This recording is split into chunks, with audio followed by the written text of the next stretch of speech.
ब्राह्मण वर्ग ही है ना, ब्राह्मण वर्ग ही सब पूरे देश को प्रेरणा देता है और देश को नहीं तो दुनिया को प्रेरणा देता है कि भारत के ज्ञान की में आवश्यकता है।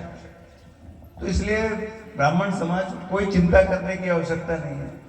यदि कहीं कोई विसंगति हुई गई तो उसको दुरुस्त कर देंगे, कोई ऐसा हुआ है तो उसको निरस्त भी कर दिया।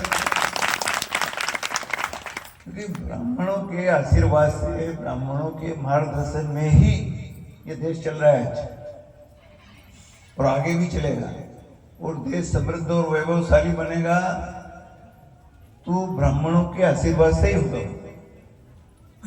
इसलिए ब्राह्मणों को भारत में चिंता करने की कोई आवश्यकता ही नहीं है।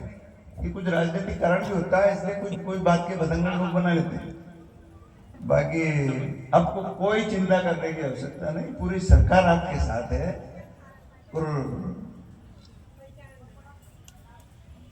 अभी तो आपने देखा होगा कि उसको तुरंत इसमें जो भी हुआ निर्णय हो गया वो किसी भी कारण से हो गया होगा, लेकिन उसको रोक दिया, सुप्रीम कोर्ट ने रोक दिया और सरकार भी रोक देगी, उसमें कोई चिंता की बात नहीं।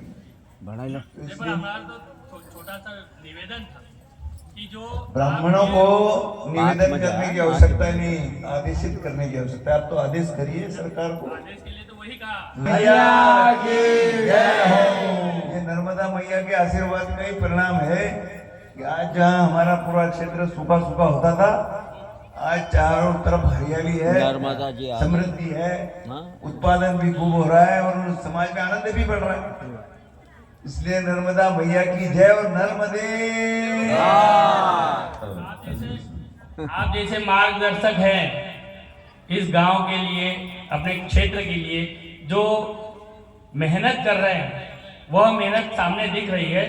परंतु बस कुछ छोटा सा ये अभी एक कीटाणु आ गया जो भाव बने हुए हैं हृदय में सभी के लिए, सवर्ण के लिए, वो भाव अभी क्या है, एक कीटाणु बन के उभर रहा है।